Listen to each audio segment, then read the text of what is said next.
جو ریاستی کمپنی جس کو آپ کہہ سکتے ہیں، اور یہ اب معاہدہ سامنے آیا ہے، اور میں سمجھتا ہوں کہ بالکل اسی طریقے سے پاکستان کو ہر شعبے میں آگے بڑھنا ہوگا۔ اس کے لیے ضرورت ہوتی ہے پروفیشنل لوگوں کی۔ ہمارے پروفیشنل لاکھوں کی تعداد میں بیرون ملک جا رہے ہیں، چونکہ یہاں روزگار نہیں دیا جاتا۔ ہمارے اعلیٰ پائے کے انجینئر، اعلیٰ پائے کے ڈاکٹرز، وہ سارے کے سارے باہر جا رہے ہیں۔ تو یہ ریاست کی ذمہ داری ہے کہ ان کو روزگار دے، ان کو عزت دے، تاکہ وہ پاکستان کے لیے پاکستان کا نام روشن کریں اور اپنی خدمات پاکستان کو دیں، اور اسی طریقے سے پاکستان ترقی کرے اور پاکستان کو فائدہ ہو۔ اب ہم آ جاتے ہیں صدارتی نظام سے متعلق جو ایک پٹیشن دائر ہوئی تھی چیف جسٹس قاضی فیاض عیسیٰ صاحب کی سربراہی میں، بینچ نے سماعت کی۔ دنیا میں دو طرح کے نظام، جو میجر دو نظام ہیں، ایک پارلیمانی نظام کہا جاتا ہے اور ایک صدارتی نظام کہا جاتا ہے۔ اگر صدارتی نظام کی مثال سمجھنا ہو تو وہ امریکہ ہے، صدارتی نظام ہے، اور اگر پارلیمانی نظام کی مثال تو وہ برطانیہ ہے۔ پاکستان میں چونکہ صدارتی بھی ہے اور ہمارا مکسچر ہے، ہمارے کانسٹیٹیوشن کو کہا جاتا ہے یہ مکسچر ہے، برٹش جو ان ریٹن کانسٹیٹیوشن ہے اور جو امریکن ریٹن کانسٹیٹیوشن ہے۔ اگر ہم ریاست مدینہ کی بات کریں اور کانسٹیٹیوشن آف مدینہ کی بات کریں تو وہ بھی ہمیں جو فیچرز ہیں کانسٹیٹیوشن کے، وہ ہمیں صدارتی نظام حکومت کی طرف لے کے جاتے ہیں، اور ہمیں یہ معلوم ہوتا ہے کہ وہ صدارتی نظام ہی تھا جو مدینہ پاک کی ریاست تھی، اس سے ملتا جلتا تھا۔ اب پاکستان میں بھی یہ آواز اٹھائی جاتی ہے، اس میں پاکستان تحریک انصاف کے سربراہ عمران خان بھی کئی دفعہ بات کر چکے ہیں۔ اب ہمارے ہاں کیا ہوتا ہے کہ وزیر اعظم جو ہیڈ آف دی اسٹیٹ ہے یا ہیڈ آف دی گورنمنٹ ہے، اس کو عوام پاکستان ڈائریکٹ منتخب نہیں کرتی، وہ ایک حلقے کا، ایک علاقے کا وہ منتخب امیدوار ہوتا ہے جو ممبر بنتا ہے نیشنل اسمبلی کا، اور پھر بارگیننگ ہوتی ہے اور اس بارگیننگ میں اس کو بنایا جاتا ہے وزیر اعظم، یا جماعتوں میں اتحاد ہوتا ہے۔ وہ پھر جو ہیڈ آف دی اسٹیٹ بنتا ہے یا ہیڈ آف دی حکومت بنتا ہے، وہ کون ہوتا ہے؟ جو ایک ایم این اے ہوتا ہے، جو ایک حلقے سے، صرف ایک حلقے کے لوگوں نے منتخب کیا ہوتا ہے، لیکن باقی حلقوں سے منتخب لوگ وہ اس کو اپنا مینڈیٹ دے دیتے ہیں اور وہ اس طریقے سے وزیر اعظم بن جاتا ہے۔ صدارتی نظام میں الیکٹورل کالج ضرور ہوتا ہے، لیکن ہر شہری اپنا صدر منتخب کرنے کے لیے اس کو پتہ ہوتا ہے کہ صدر کون ہے اور میں کس کو ووٹ دے رہا ہوں اور کون ہیڈ آف دی اسٹیٹ ہوگا۔ وہ ڈائریکٹ اس کو کہا جاتا ہے کہ وہ ڈائریکٹ الیکشن سے آتا ہے۔ پاکستان میں یا جو پارلیمانی نظام میں وزیر اعظم آتا ہے وہ انڈائریکٹ الیکشن سے آتا ہے، اور ہمارے ہاں جو صدر کا کنسیپٹ ہے وہ ویسے انڈائریکٹ ہے۔ جو پاکستان میں صدر کا کنسیپٹ ہے وہ بھی ڈائریکٹ الیکشن سے نہیں آتا، وہ انڈائریکٹ الیکشن سے آتا ہے۔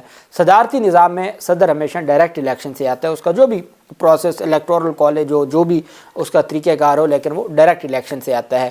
اب پاکستان میں یہ آوازیں ہمیشہ اٹھائی جاتی رہیں کہ پاکستان کو بھی صدارتی نظام کی طرف لے کے جایا جائے، اور ایک آئین بھی پاکستان کا صدارتی تھا۔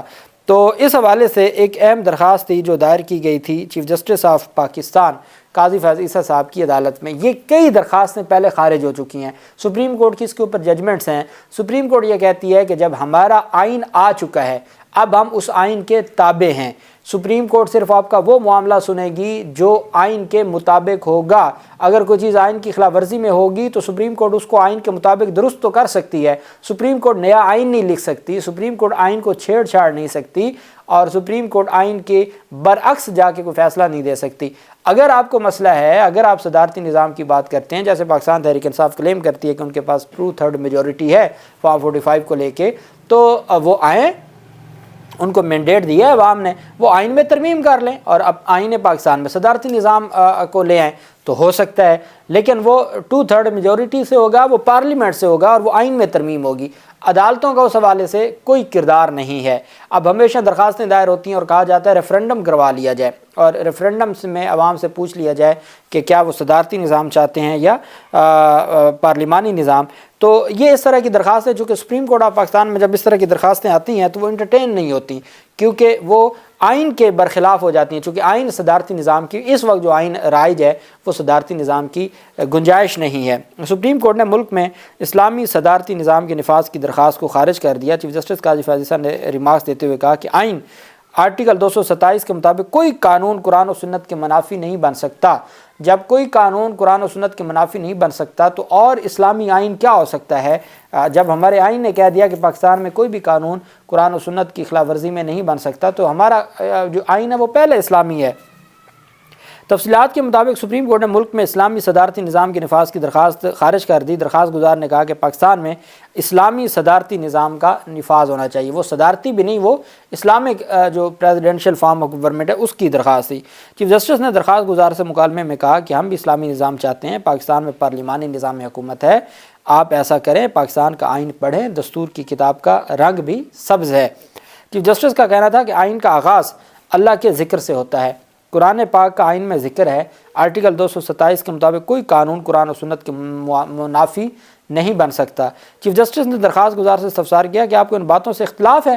کیا آپ صدارتی نظام میں صدر بننا چاہتے ہیں؟ آپ کیوں تمام اختیارات فرد واحد کو دینے کے لیے صدارتی نظام چاہتے ہیں؟ آپ اب جو پڑھ رہے ہیں وہ آئین پاکستان نہیں ہے۔ درخواست گزار کا کہنا تھا کہ مجھے آئین پاکستان کا مطالعہ کرنے کی مہلت دے دیں، جس پر چیف جسٹس قاضی فیاض حسن نے کہا کہ ہم یہ درخواست خارج کرتے ہیں، آپ آئین پڑھیں، پھر اگر آپ کو لگے تو نئی درخواست آپ دائر کر سکتے ہیں۔ اہم چیز یہ تھی کہ سپریم کورٹ آف پاکستان کے جو چیف جسٹس ہیں قاضی فیاض حسن صاحب، انہوں نے یہ فرمایا کہ صدر کے پاس تمام کے تمام ایک فرد واحد کے پاس اختیارات آپ کیوں دینا چاہتے ہیں؟